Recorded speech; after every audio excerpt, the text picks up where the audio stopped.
오늘 수요 치유 신학의 제목은 절망의 어둠을 뚫고 나온 치유의 빛입니다. 본문은 사도행전 8장 1절에서 8절입니다. 저는 칠성교구로 담당하는 정용식 목사입니다. 성령이 충만했던 예루살렘 교회에 믿는 자의 수가 많아졌습니다. 사도들은 그 많은 사람들을 가르치고 관리하는 일이 쉽지 않았습니다.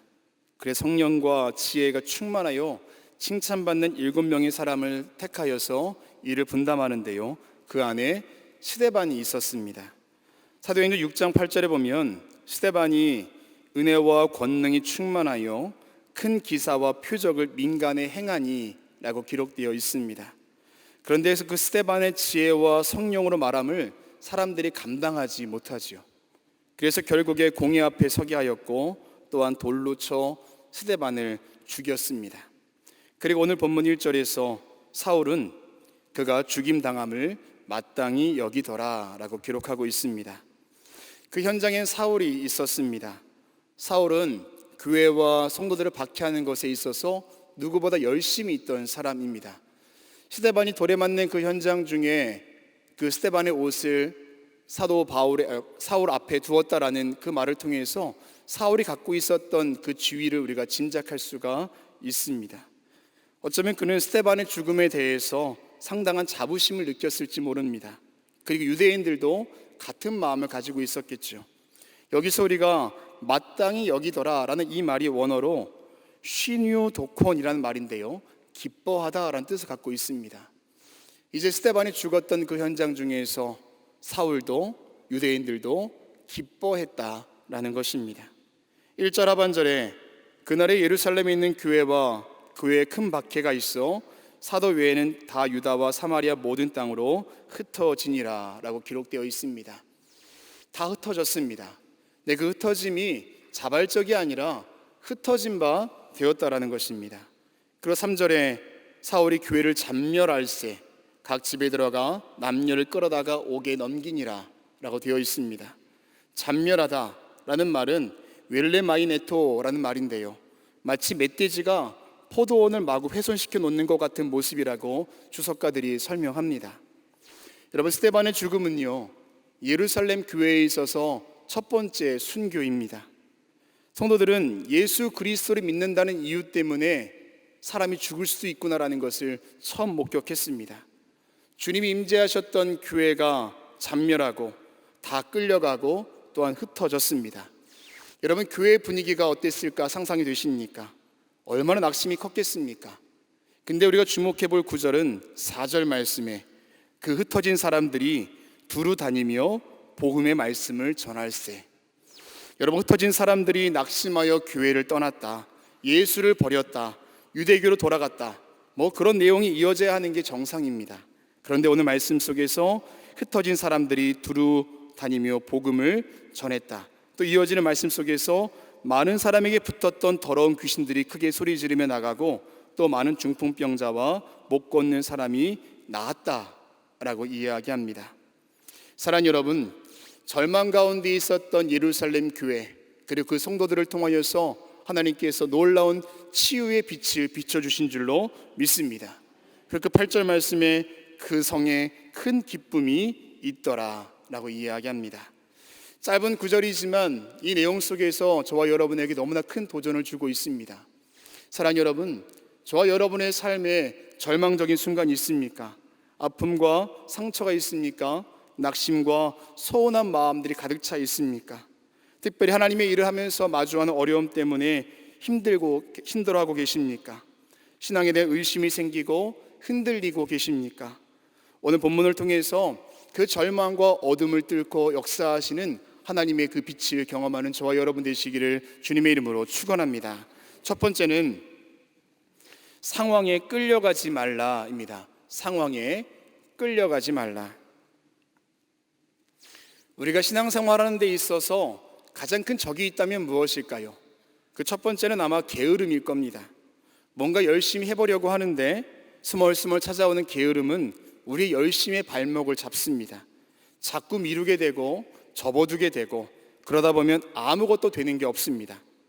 또 하나가 있다면 분주함입니다.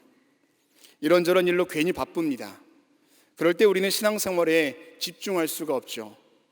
누가복음 10장에서 예수님께서 마리아 마르다 집에 방문하셨습니다. 마르다가 열심히 예수님을 위해서 무엇인가 준비하고 있는데 예수님께서는 그런 마르다에게 마음이 분주하다라고 이야기하셨습니다. 마르다야 마르다야, 많은 일로 염려하고 근심하지 말아라 라고 또한 이야기하셨죠. 여러분, 또 하나가 있다면 바로 어쩔 수 없는 상황과 환경일 겁니다. 인생은 상황과 환경에 의해서 좌우된다라고 해도 과언이 아닙니다. 어쩌면 게으름도 또한 분주함도 이 어쩔 수 없는 상황과 환경에 포함될지 모릅니다.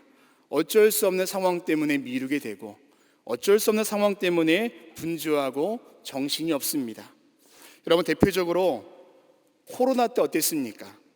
지난 몇 년 코로나라는 바이러스로 인하여서 우리의 삶은 그 상황에 지배받은 적이 있습니다. 우리의 신앙의 모습은 어땠습니까? 요즘 신방을 하다 보면은요, 코로나 때문에 믿음이 약해지고 게을러지면서 신앙을 잃어버린 분들이 참 많은 것을 볼 수 있습니다. 우리의 신앙이 그 시대적인 환경과 상황 때문에 휘청거렸던 때가 있었다라는 것입니다. 사람은 환경과 상황에 끌려다닙니다. 굉장히 민감하죠. 여러분, 오늘 본문을 보면은요, 어떤 상황입니까? 스데반이 돌에 맞아 죽었습니다. 교회를 넘어서서 가족과 개인에 이르기까지 박해가 아주 심하게 일어나고 있는 상황입니다. 어쩔 수 없이 교회가 흩어졌습니다. 앞서 말씀드린 것처럼 이제 예수를 버려야겠다, 유대교로 돌아가야겠다 라고 해도 전혀 이상하지 않은 상황입니다. 그런데 성도들은 어떻게 하였습니까? 복음을 전했습니다. 박해와 고난이 그들의 신앙생활에 있어서 전혀 문제가 되지 않았다라는 것입니다. 그리고 그때 하나님의 역사가 일어났습니다. 요즘 속회군과 본문은 다니엘서입니다. 여러분, 다니엘서가 주는 핵심은요, 여전히 살아계신 하나님입니다. 바벨론 포로지에 끌려가 있던 이스라엘 백성들에게, 바벨론의 왕과 그 백성들에게, 그리고 다니엘서를 읽고 있는 오늘날 저와 여러분에게 다니엘서가 주는 핵심은 한 가지입니다. 여전히 살아계신 하나님. 아무리 나라가 망하고 다니엘의 세 친구가 풀무풀에 들어가고 다니엘이 사자굴 속에 들어간다 할지라도 그 상황에 의해서 죽지 아니하고 망하지 아니하는 여전히 살아계신 그 하나님의 역사가 우리 속회공과를 통하여서 우리가 함께 나누었습니다. 그 살아계심의 역사가 어디에 나타났습니까? 바로 그 흩어진 성도들에게 나타났다라는 것입니다. 사랑하는 여러분, 상황과 환경이 저와 여러분의 신앙생활 가운데 방해가 되고 계십니까? 그것을 넘어설 수 있는 믿음이 저와 여러분 가운데 함께 하시기를 주님의 이름으로 축원합니다. 끌려다니는 것이 아니라 끌고 갈 수 있는 믿음의 결단과 용기가 저와 여러분의 삶이 함께 할 때 그때 하나님의 역사와 치유의 빛이 임하게 될 줄 믿습니다. 두 번째는 마땅히 해야 할 사명을 감당하라입니다. 마땅히 해야 할 사명을 감당하라. 2023년 5월 매일경제 뉴스를 통해서 해외 기사 하나를 접하게 되었는데요, 제목은 이렇습니다. 해외 신문에 도배된 기적의 한국인들. 제가 기사 내용 그대로 읽어드리겠습니다. 에티오피아는 6.25 한국 전쟁에 참여한 고마운 국가입니다. 자신들의 월급까지 모아가며 고국으로 돌아가기 전까지 한국 전쟁 고아들을 보살펴 주기도 하였습니다. 그런데 에티오피아의 공산주의 정권이 들어서고 참전 용사들은 한국 전쟁에 참여했다는 이유만으로 재산을 몰수당하고 심하게는 창수까지 당하며 그렇게 어렵게 살고 있습니다. 에티오피아의 인구 880만 명이 시각장애를 가지고 있는데 안과 의사는 160명에 불과합니다. 참전 용사분들 중 눈이 아픈데도 환경과 형편이 좋지 못해 치료를 받지 못하고 있는 분들이 많습니다. 그런데 최근 에티오피아에서 열린 한국전 장정 70주년 행사에 참여한 한국 기업이 생애 처음 만나는 참전 용사의 모습과 이야기에 충격을 받습니다. 그리고 참전 용사의 비참한 현실에 한국의 한 기업은 약속을 합니다. 저희가 꼭 다시 돌아오겠습니다. 에티오피아로 다시 돌아온 한국 기업은 생존해 있는 참전 용사와 가족들 모두 눈 검진 및 수술을 완료하고 이 모든 걸 기업명이 아닌 동참해준 한국인의 이름으로 후원하였습니다. 약속을 지킨 한국 기업에 에티오피아는 열광하였습니다. 기적의 한국인들 에티오피아를 방문하다. 그들은 우리를 잊지 않았다. 그리고 이 반응에 대하여서 한국 그 기업은 이렇게 말하였습니다. 우린 그저 한국인으로서 할 일을 했을 뿐입니다. 이런 기사 내용입니다. 여러분, 어떤 기업이 이 일을 했을까 굉장히 궁금했습니다. 그래서 찾아봤더니 대기업이나 아니면 탄탄한 중소기업이 아니라 욕실용품 회사인 인프레시, 아주 작은 기업이 이 일을 했다라는 겁니다. 그 기업이 했던 그 마지막 말이 참 인상적이죠. 우린 그저 한국인으로서 할 일을 했을 뿐입니다. 여러분, 오늘 본문 5절을 보면은요, 빌립이 사마리아 성에 내려가 그리스도를 백성에게 전파했다라고 이야기합니다. 선출해서 먼저 일할 사람 뽑았던 7사람 중에 한 명인 빌립은 사마리아로 내려가서 그리스도를 백성에게 전했습니다. 사마리아가 어떤 곳입니까? 너무나 잘 알고 있지요. 유대 지역과 가까이에 있지만 서로 경원시하면서 접촉을 피했던 곳이 바로 사마리아입니다. 그러나 예수님께서 사역하시면서 사마리아를 굳이 지나가셨고 그곳에서 복음을 전하셨습니다. 빌립 또한 사마리아를 지나가면서 거기서 복음을 전했다라고 이야기합니다. 아마 왜 거기서 복음을 전했습니까? 라고 빌립에게 묻는다면 그 또한 이렇게 대답할 겁니다. 마땅히 해야 할 일을 한 것입니다 라고 말입니다. 7절 말씀에 많은 사람에게 붙었던 더러운 귀신들이 크게 소리 지르며 나가고 또 많은 중풍병자와 못 걷는 사람들이 나았다라고 이야기합니다. 놀라운 일이 벌어졌다라는 거죠. 상황이 힘들고 어려울 때 낙심하고 포기하고 주저앉아 있는 것이 아니라 사도로서 그 일들을 감당했다라는 것입니다. 복음을 전했습니다. 특별히 사마리아에 가서 복음을 전했을 때 놀라운 역사가 일어났다라는 거죠. 사랑하는 여러분, 저와 여러분에게도 크고 작은 사명들이 있습니다. 어떤 분은 속장으로, 또 지구장으로, 선교회장으로, 또한 집사로, 권사로, 장로로, 목사로, 또한 여러분 가정에서, 직장에서 하나님 맡기신 일들이 있다라는 것입니다. 우리는 그것을 사명이라고 부르지요. 여러분, 그 사명 잘 감당하고 계십니까?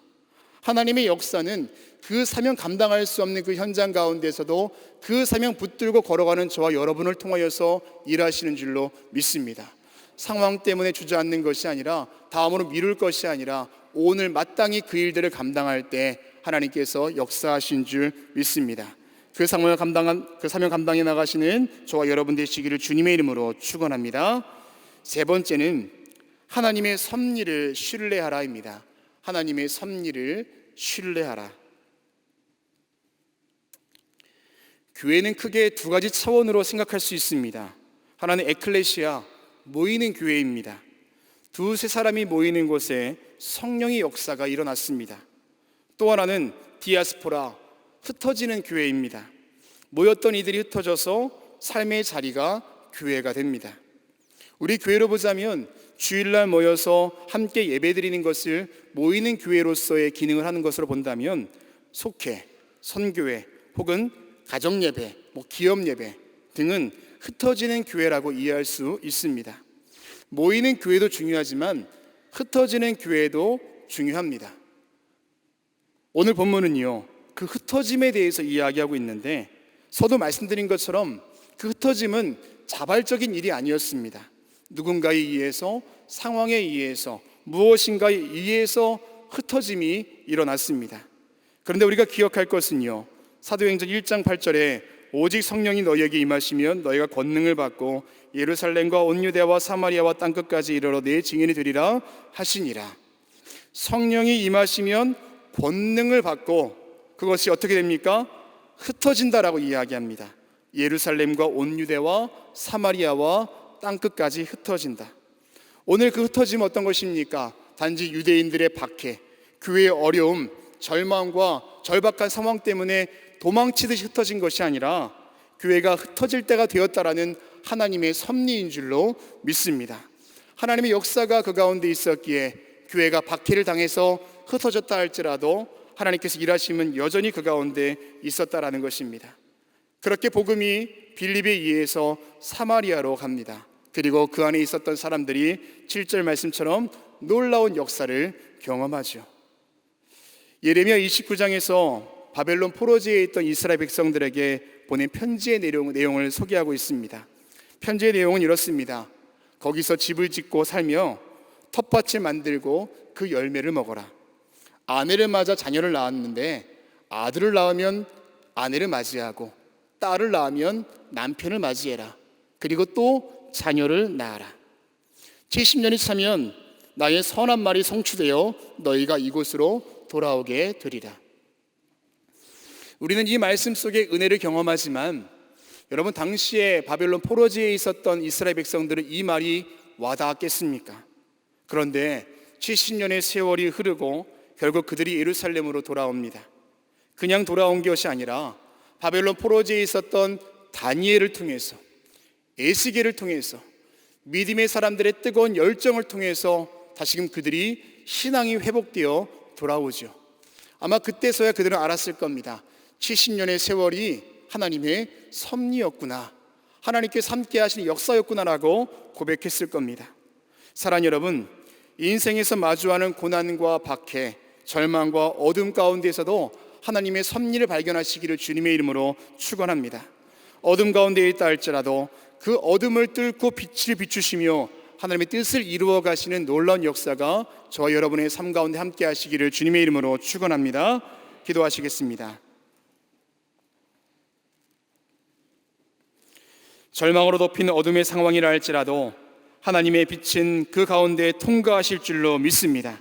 어떤 상황이라 할지라도 흔들리지 않도록 우리를 붙잡아 주시고 그 안에서 우리의 사명 끝까지 감당하며 주님의 섭리를 신뢰할 수 있도록 인도하여 주시옵소서. 예수 그리스도의 이름으로 기도합니다.